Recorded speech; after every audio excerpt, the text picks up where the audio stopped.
to order so that we can start.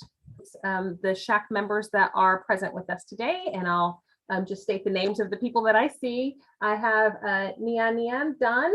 I have Ling Yan. Thank you for joining us. We're happy to have you on the SHAC. I have Kathy Irwin, Becky Laswell. I have Dr. Monica Faulkner. I have Supriya Nadu Ferris, myself, Dr. Robin Honig, Melissa Vandermeer, Michael Oda, Kelly Darby, and Denise Ray. Those are the SHAC members on the formal roster that I have. And we do have a quorum, even though we do not have all of our SHAC members here today. Is there anybody who's on the SHAC that I did not say your name if you're on the formal roster? Okay. Well, I think we've captured that for our notes. We obviously have wonderful people from Round Rock Independent School District here to support and share information working with us. And so I want to go ahead and get us started with our agenda. We do need to do the approval of the October 19th minutes. Kelly, were you going to be able to handle that for Hillary?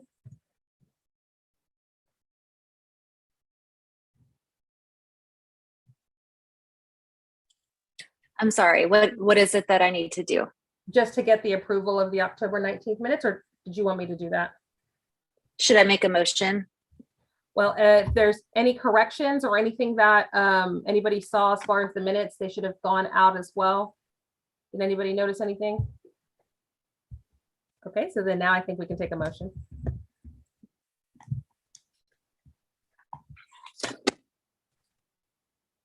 Make a motion to approve the minutes.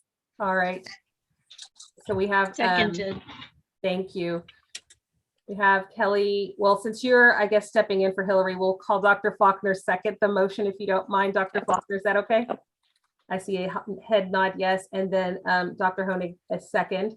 So then any further discussion? All right, all those in favor of approving the October 19th minutes, you can just put your hand in the air or a thumbs up. Yes. Anyone opposed? No. Okay, so then our October 19th minutes are approved. All right, so next on our agenda, I wanted just to make sure that we reviewed again. We've gone over our responsibilities, but the timeline is one thing I wanted to make sure we reiterated. So one of the things that we had talked about at one of our first SHAC meetings and confirmed thereafter was that we wanted to make sure we got ahead of the curve on drafting the recommendations we would be submitting to the board towards the end of the year. As part of that, and especially since we're virtual, we wanted to make sure we were able to start sharing language when we're looking at different ideas. We wanted to make sure that we knew what all the different committees were thinking about so that we're not duplicating efforts when we're looking at recommendations, or that we're working together when the committees are thinking about ideas. So what we would like to see happen is we're not having a SHAC meeting in December, but our next SHAC meeting, and we did put it on the agenda, is January 18th. At that meeting, we would like to just make sure we see everybody's ideas in writing, and that we are able to start looking at what language or thoughts may be. I will confirm we do have another SHAC member joining us. I see Katie joining us now. So we've got Katie, and we'll mark that on our minutes. But for our January meeting, what I would ask is that if the scribe in the lead for each committee can get a really rough draft to me like a week prior to our January 18th meeting, so that we can send that out with the agenda so that everybody can kind of see what it is. And when I say rough draft, it can be just the bullet points of ideas. If y'all are starting to work on language, that's okay as well. And if you know how to just PDF with a watermark that says draft 1, that would be helpful. That way we don't get confused with different versions since we're going to share them. If you don't know how to watermark it and PDF it, just send it to me in a Word format, and then I'll do it for you so that everybody's going to get PDFs. You should get 3 different ones. from our committees, and they'll all have a watermark that says draft 1. And it's just so we can start seeing, everybody learns a little differently and intakes information a little bit differently, and being able to kind of review it at your own pace and start getting ideas so we can have discussion at our January 18th meeting about the ideas each committee has.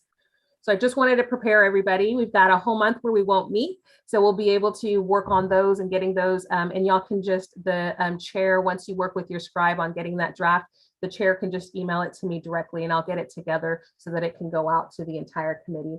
So I just wanted to reiterate that. Does anybody have any questions about that plan? So Ryan also has an update for us about our timeline and kind of what's going on. So I'll turn it over to Ryan.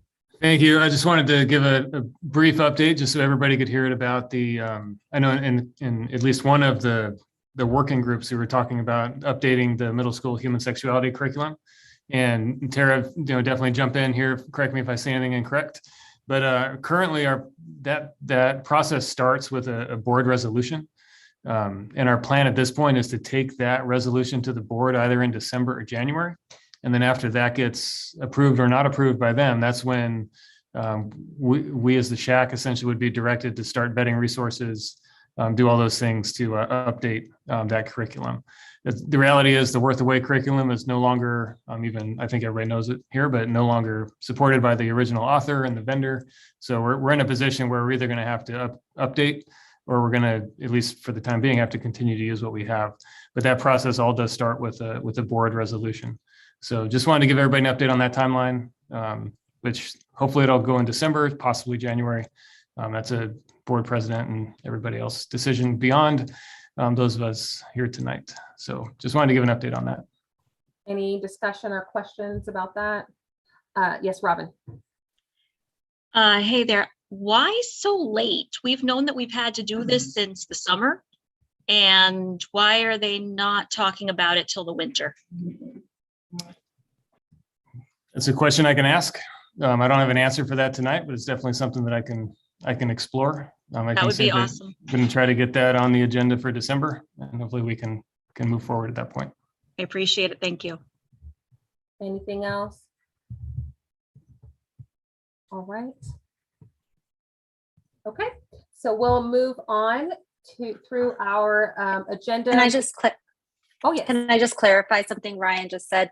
You said to put it, we can put it on the agenda for December. Are you talking about putting it, like revisiting it at the next SHAC meeting in January? Or are you saying? No, I'm talking about the school board agenda. So it's on this agenda for the December school board? No, that agenda hasn't been set yet. So I'll take recommendations to the board about it going on that agenda. But I'm just saying it could be December, it could be January. Okay, thank you. And I'll just note for our minutes, we do have Leslie Winters joining us now too. All right, and so then just a reminder, we do still intend after our presentation to have any group discussion on our committee work. I've opened opportunity if there's any old business that we wanted to make sure we continue to address, plus new business before we adjourn for our committees to do their breakout work. So just wanted to give you that we'll have that opportunity to continue discussion, but we do have scheduled a presentation today. We have Dr. Grosso with us, and we would love to get some updates on the Round Rock ISD mental health services. So I'll turn it over to Dr. Grosso. Thank you, and I'm excited to be here with y'all tonight and give you an update. As I was thinking today and reflecting of how much the advocacy for mental health and improved mental health and expansion of service really has come from the SHAC over a variety of years. And so very thankful for this group throughout a number of years to help us be where we are today with behavioral health services.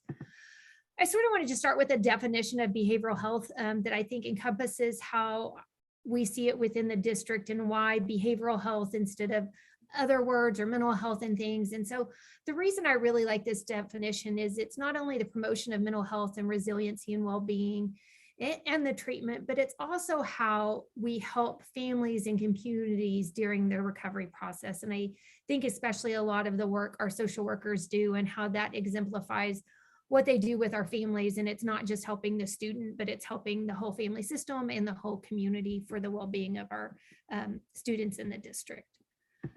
I wanted to give a high level timeline just of behavioral health services, especially for some of the new SHAC members. That it started in January of 2020 when I was hired as the director of behavioral health services. So this January will be 2 years that we've actually had this department. In that year of March 2020, about a week before COVID, the mental health centers, which were under counseling services, moved under behavioral health services. August 2020 is when the board approved funding for social workers. September 2020, we started a partnership with Dell Med School to pilot TChat, which TChat's a program that provides free of charge to the district and to students up to 4 virtual sessions with a psychologist, a psychiatrist, or a therapist to really help our families. And so we piloted that at 10 elementary schools starting last year. January, we had all 10 of our social workers in place. And then August of this year, we expanded TChat district-wide. We had such great success with those 10 elementary schools and wanted to continue our partnership with Dell Med School and to be able to make sure all our families had access to that resource. How I view where we are behavioral health services, we really see ourselves as a tier 3 service. Tier 1 being a lot of the work our school counselors do within their school counselor lessons. Also, this would be like the second step curriculum that comes through the SEL coordinator. A lot of those, how are we teaching students coping strategies about emotions and how they know how to reach out if they need assistance. Tier 2 would be the work of our school counselors, such as individual check-ins and the group work they do. And then tier 3 is where we do see behavioral health services. And so that would be our social workers, which right now we have 2 per learning community. Referrals to them come from either the principal, assistant principal, counselor, or nurse. The reason for this is because, since it is tier 3, they should have, we've seen that the other services that we have in the district aren't being sufficient. And so they do need a higher level of care. And so that's why the referrals are very streamlined. All of them are either a LMSW or an LCSW, which means that they have their master's in social work and have taken an exam. That would be the LMSW. And then the LCSW means that they have done and been supervised through their clinical hours. Majority are at LCSW, and the one that's in LMSW is currently working on their hours for an LCSW. I like to put that in just to say they're highly trained in the area of social work and the clinical services that they're providing our families. We still have our mental health centers, which is our partnership with Bluebonnet Trails. This is year 4 that we've had with them. So we have 4 therapists that we contract with, and they serve students throughout the entire school district. And then, like I said, TChat, which is our partnership with Dell Med School.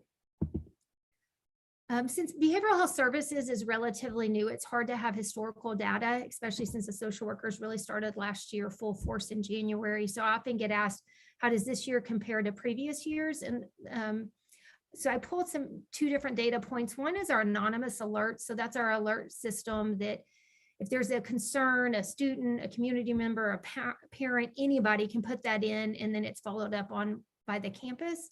And so I looked at the number of alerts we've had from August to October for the last 3 years. So that just snapshot those 3 months for the last 3 years. And you can see the number of alerts. Alerts were less last year. It's because students weren't physically on campus as much. But I also pulled, of all the alerts, how many dealt with a mental health concern, and of those, what's the percentage? So as you can see, we're pretty similar to years previous as the percentage of alerts that were dealing with a mental health concern. I did the same thing with Gaggle, which Gaggle is our system that monitors students' Google Drive, their emails, all of those types of things that they do online, and it searches for keywords. Possible student situation means it's alert that Gaggle has gotten that it rises to the level that they actually call us 24/7, 365 days a year. And so I pulled once again of those, how many dealt with a mental health concern.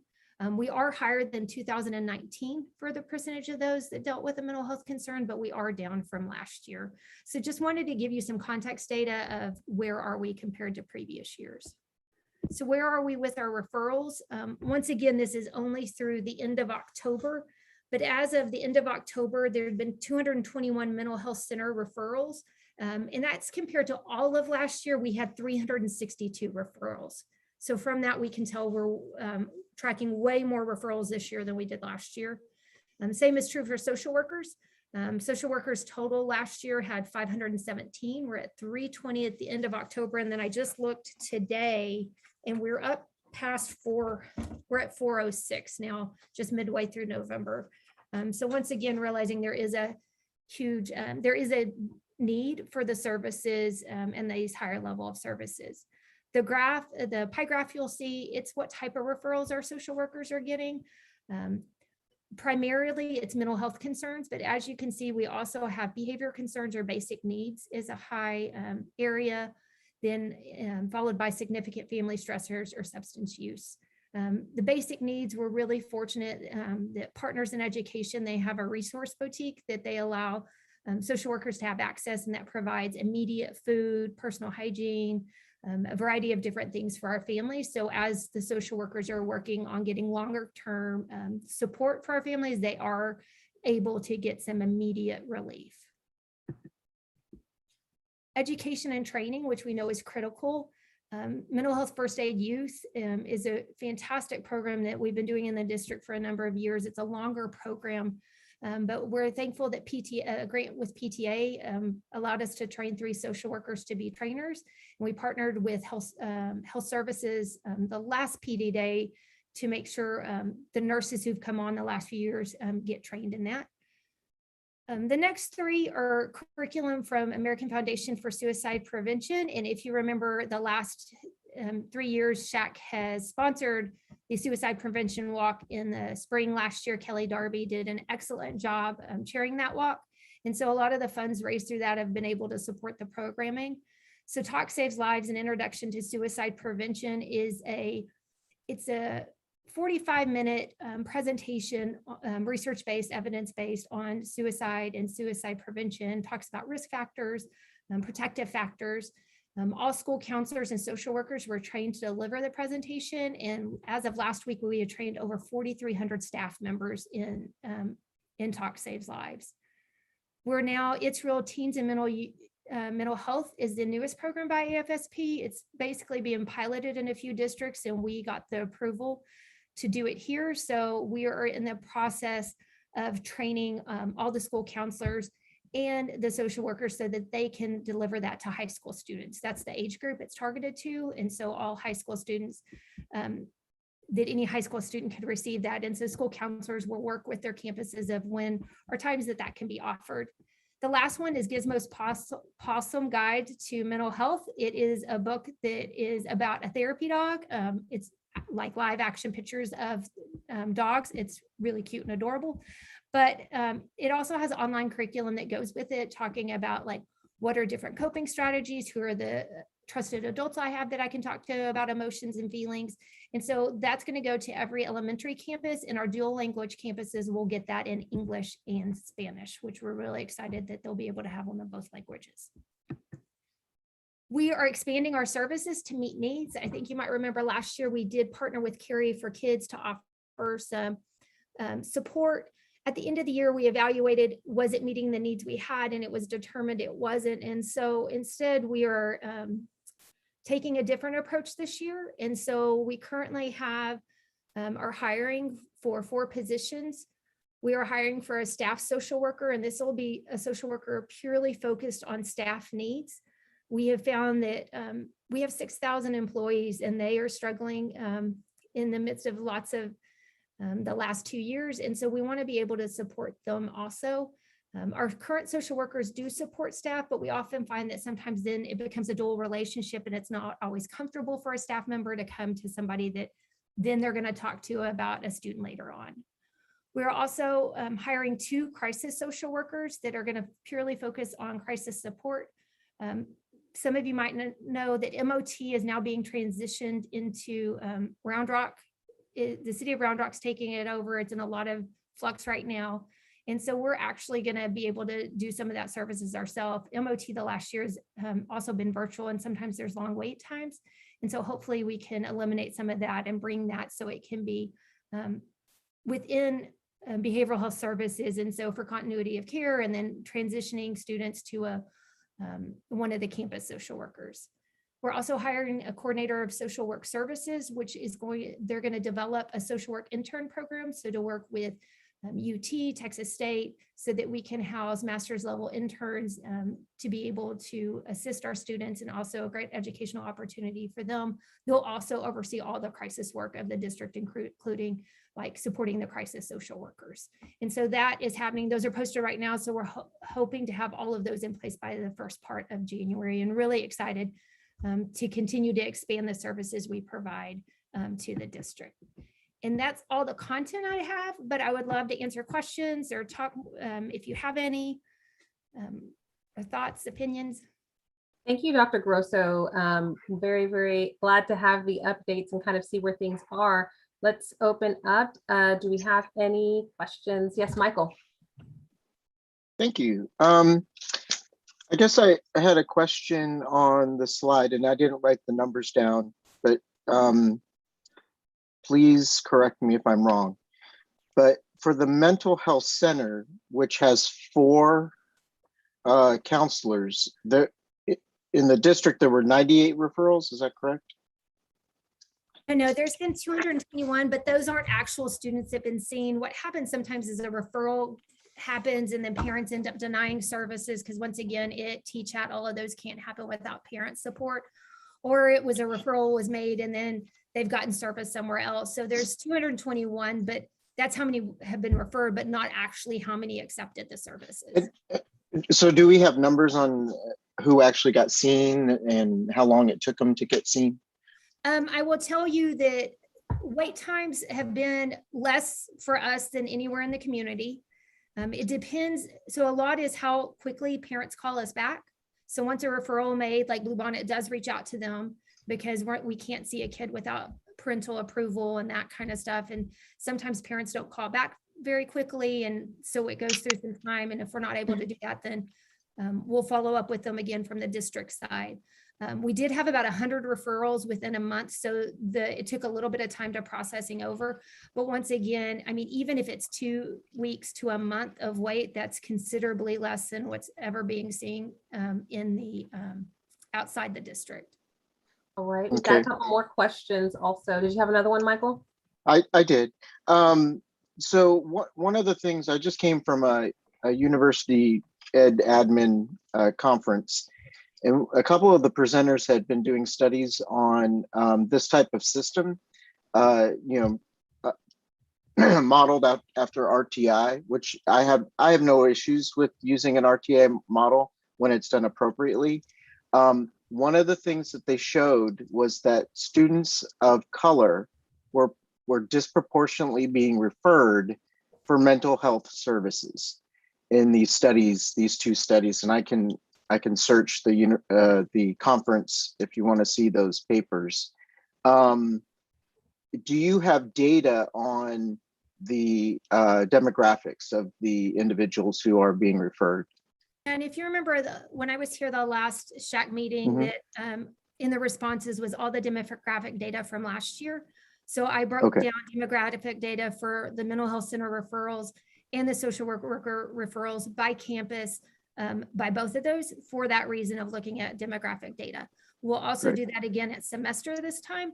So then campuses, and then that's given back to not only the school principal, but also the school counselors, knowing that we're providing the services, but the referrals come from the campus. And so giving those to the campus for them to be able to see, are the referrals lining up with what their demographics look like? Also, are they under referring some groups? You know, those are the big questions and wonderings I always ask when we look at the data like that. And that if we aren't referring certain demographic groups or others, then that's something for us to look at too.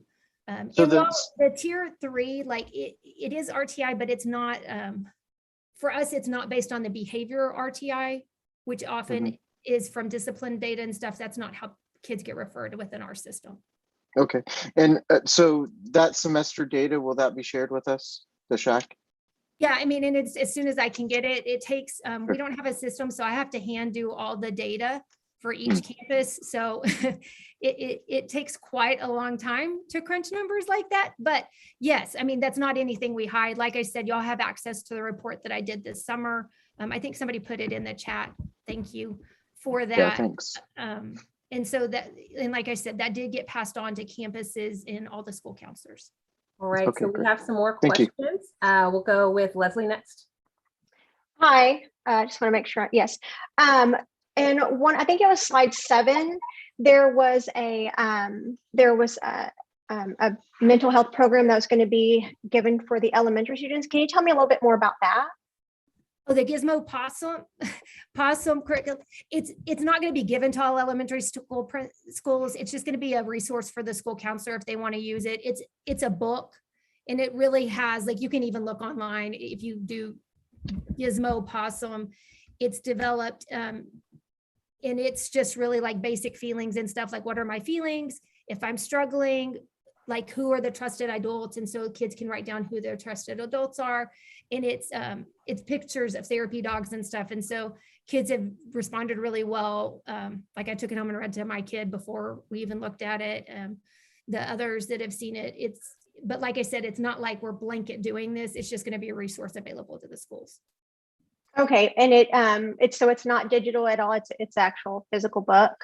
It is a physical book, but online, there's a ton of online resources for it, such as, like, there's free resources. So if like somebody wants to use it, and then they can download a color sheet so the kids can fill out, like, who are my 3 trusted adults, so the kid could say, oh, it's my mom or my teacher or my dad, kind of thing. And so it's very individualized like that. Okay.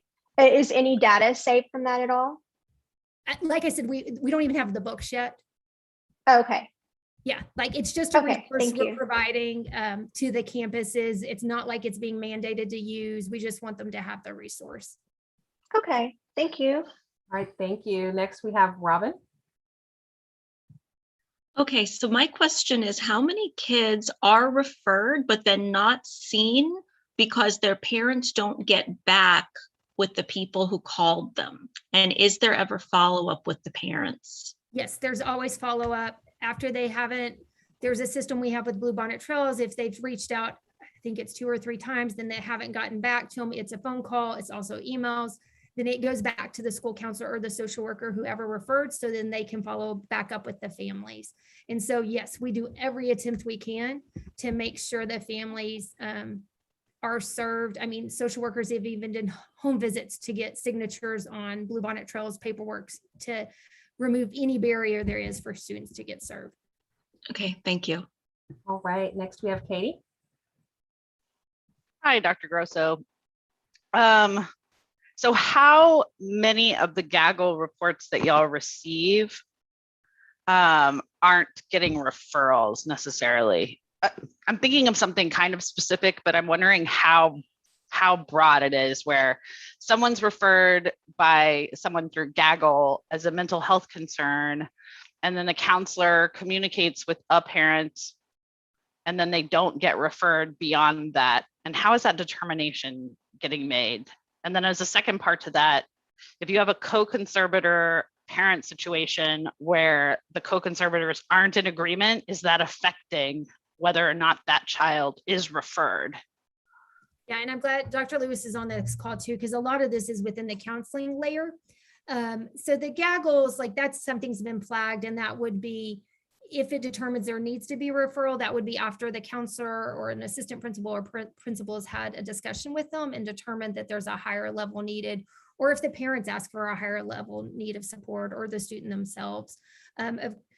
Like the situation with the parents, like, we always work with legal services too, to determine what legally do we have to be able to provide services. So that's not done just automatically. No, we can't do it, or yes, we can. But, there's situations where we do have to go to legal services, and they interpret whatever the orders are so that we are compliant with the law.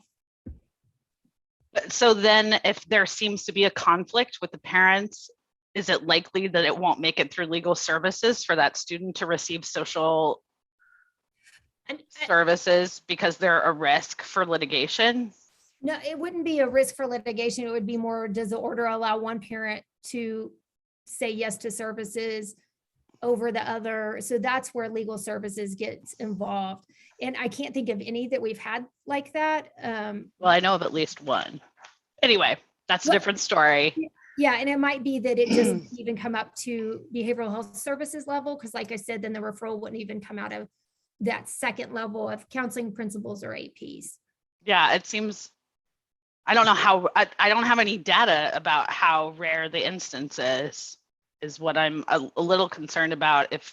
Because generally in Texas, it's most orders are drafted as where parents are co-conservators. But if you have a parent that's not cooperative, I'm concerned whether that child is actually getting the services that they need. And all I can say is I know from the behavioral health services side, and once again, that's all I can talk about because I don't oversee other departments. Gotcha. That we do everything we can to support students and families. And if there is some disagreement, is it being able to talk to the other parent? You know, I know the social workers do everything they can to help families get the services they need and to advocate for what the student needs. No, I gotcha. But if they're not actually making it to the social worker level, then the social worker wouldn't actually be able to advocate for that student, it doesn't sound like. No, I mean, because we only, and like I said, the reason we have to do the referral processes like this is because I have 10 social workers for 48,000 students. So there has to be some levels of which to go through. And that I can totally understand that. At the same time, kids that are from homes where there's a high level of conflict are more likely to be in need of social services. So I'm wondering if that should somehow. Well, and my thing is with that would always go through counseling services. Dr. Lewis and I talk almost daily, at least through GChat, of how do we support our students and families. Gotcha. Also, can you share the slides that you had up through the chat? I was going to ask you that before we wrap it up. If you're able to send out the PowerPoint. I think many members of the SHAC would like to have a copy. Absolutely. And they're also already up. I'm presenting at the board meeting on Thursday, so it's the same information too. So they're there, but I'll definitely get them to Ryan so he can get them to y'all. Thank you. All right, Supriya, your turn.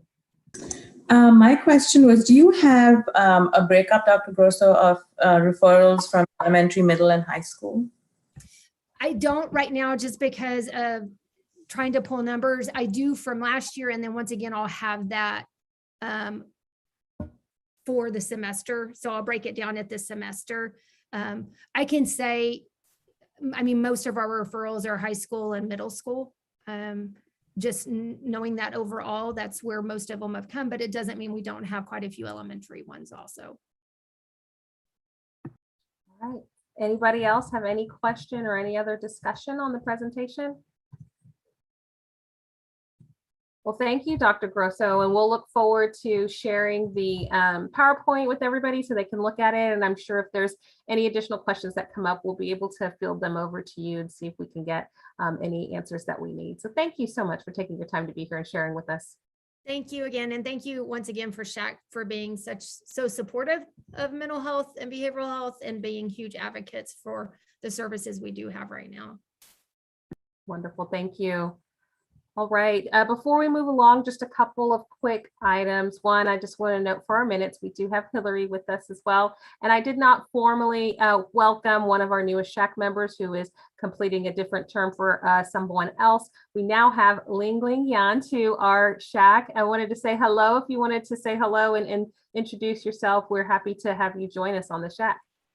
Hey, everyone. I've already learned a lot for the past 37 minutes, and I'm very impressed. I look forward to working with each other more closely. Thank you. Thank you.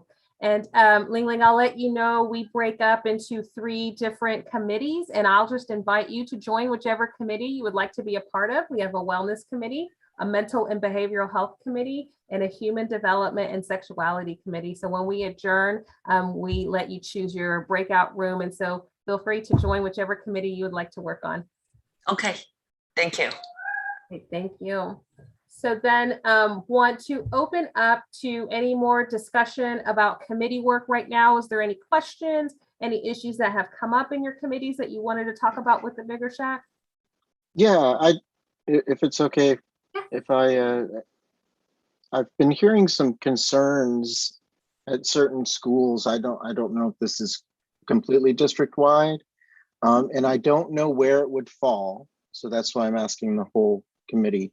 But there's been some disparaging and concerning parent involvement or parent kind of pushes for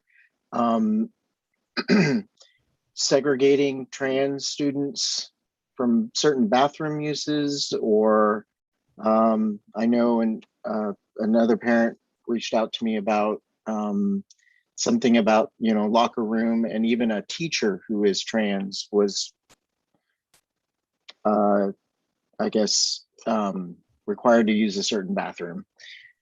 And of course, this is just information that I'm hearing from the community, but I don't know. My concern is, are we making sure we meet the needs of those kiddos and even staff that might feel targeted? And I don't know where that would fall in our committee work. Well, I guess my first question would be, is there any committee that is taking up a potential recommendation that may be related? No, not right now.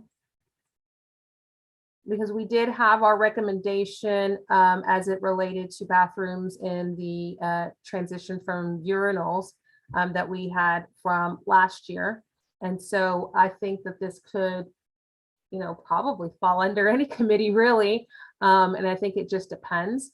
I think it's helpful that you shared that concern that you received. And what we'll do is, if any committee wants to have that conversation about whether or not they want to take up that recommendation whenever you meet today, let me know and we'll check in when we start seeing recommendations. And so, Michael, if you'll remind us about that, if it doesn't show up on any committee's proposed ideas for recommendations in January, that we can take a look at if there is something we want to do around that. Okay, I will. Thank you. Thank you for bringing that to our attention. Anybody else have any discussion on committee work in general?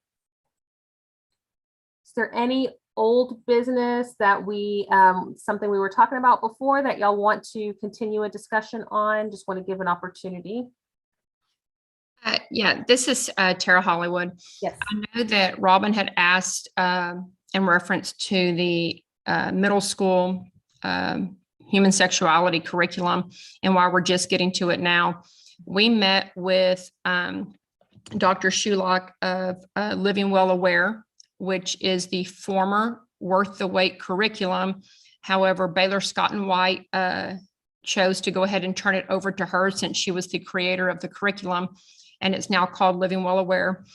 We met with her in February of last year, and when we had our SHAC meeting, the subcommittee met with her, and then when we had the SHAC meeting in February, when that topic came up, it was tabled.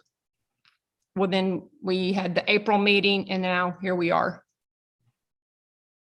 So that's kind of just the background of why we are where we are. So Robin, does that help, or were you thinking more about the resolution getting to the board? Oh, I was definitely asking about the resolution getting to the board. It's a formality, but a necessary one. Okay. But everything that Tara said was also correct. It just wasn't related to my question. All right. And so then hopefully after we hear a little bit more after December, maybe we have an idea about any other issues that caused a delay. All right, any other discussion on old business? Any new business, anything new that you wanted to talk about with the whole SHAC? No? Y'all are just excited to get to committee work. All right, and so then if there's no new business either, I will entertain any motion to adjourn so that you all can break out into your committees. I motion to adjourn to committee meeting. Seconded. Oh, thank you. Anyone opposed to the adjournment?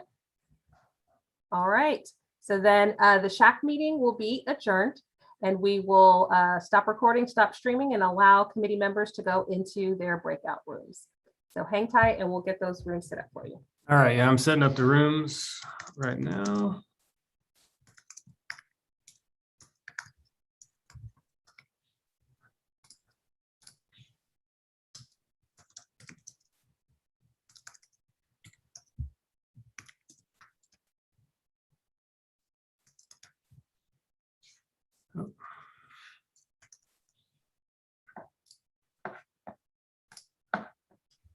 All right, those rooms are open.